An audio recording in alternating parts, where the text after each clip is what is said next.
my name is Diane, and I want to share with you all my experience and knowledge in visual arts.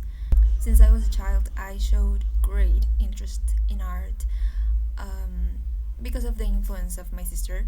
I remember I used to visit her at her academy and watching her teachers, the students, the whole environment was really fascinating for me, and I just knew I wanted to be part of it.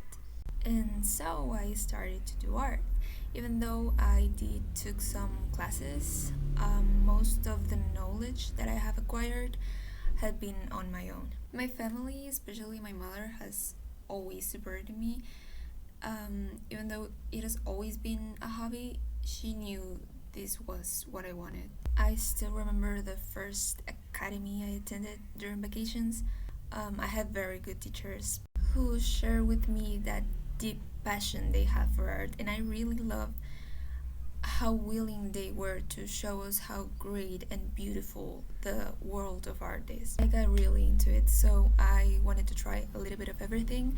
I tried photography, sculpting, and drawing and painting, but I completely fell in love with these last two. The first thing you learned in drawing or painting is the technique called chiaroscuro, and I really tried to perfect it by doing portraits, and I do have a reason why do I love doing them so much, and that is because I love to observe and find beauty in each human face. Finding those unique traits in everyone is really just beautiful for me, but that is a different topic.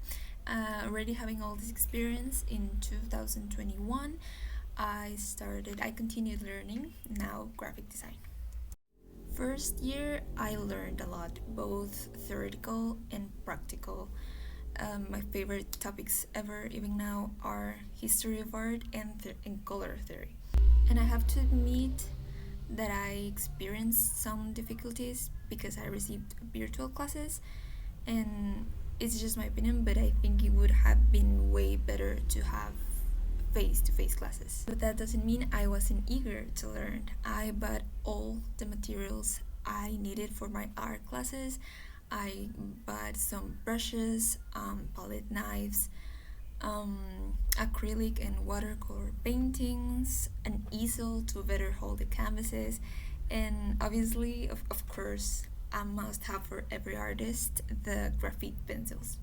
We did a lot of exercises, learning composition, negative space, color theory, and so on.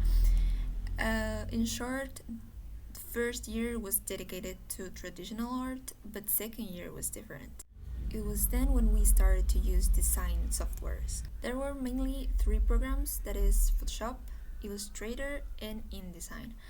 I had no experience at all. I knew them only by name. Starting with Photoshop, as you may know, it's basically to edit pictures and photos. Illustrator, as you can imagine, illustrations, digital art, mainly using vector graphics. The last one, InDesign, this is a program for the layout of covers for books or magazines. This is a little bit more complex or complicated to learn. You have to be more patient in the process. I loved receiving those classes.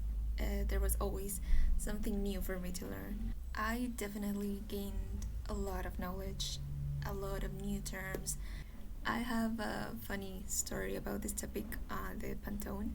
I now know that it is, let's say, a standardized matching color system that is widely used in design and printing. It is actually the basic knowledge for a graphic designer, but I had no idea what it was. Probably I missed the class where our teacher explained it because she wanted us to use it, but I knew nothing about it. However, that is also why I was so grateful to meet the colleagues I had, all the artists and designers from whom I learned a lot and helped me a lot. That was a couple of years ago. I have to say that my relationship with art has changed a little bit. I still find a lot of joy creating art, but I've reached a point where I felt exhausted and out of ideas, basically. I am I'm struggling a lot trying to overcome this creative block. But this is not the first time this has happened to me. My whole life has revolved around art. And if any of you are have ever felt this way as artists or musicians perhaps, the best thing you can do is to lose the fear of starting again. And relearning the basics, you will find again the path you want to follow. It may take some time, but the journey is always fun. I can say for sure that I will never stop being passionate about art. Right now, I prefer a little bit more just learning about the history of art and consume the art of others. Speaking of which, I admire a lot of artists. Most of them classical, I have to admit, but I just love to learn their personal stories, their techniques, and the message they want to convey. Everything about them is just interesting for me. I spend a lot of my leisure time learning about the different art movements throughout history. My favorite ones are the Renaissance and Baroque. I love when I find these styles in not only paintings but sculptures and architecture is really absorbing. And I find it really interesting and love when artists I follow on social media are influenced by these styles. You can see it through the compositions, the shapes, the shading, the colors. And nowadays you can find a lot of inspiration on the internet to create your own style, and I love that.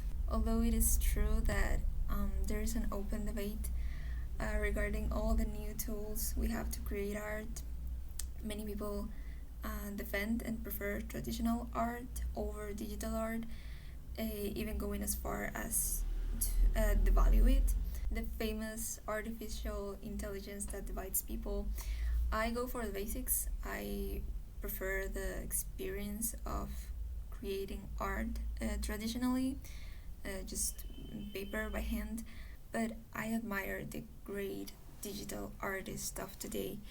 And time changes. We have to adapt to what is most practical. You're probably not going to sell much of your art if you don't even know what the RGB and CMYK system is, or what is the resolution of an image, just to mention a few. I am more of a learn and adapt mentality. Anyhow, at this point of my life, I just want to find again the motivation to do what makes me happier and get more and more involved in this field. That's it. Thank you for listening.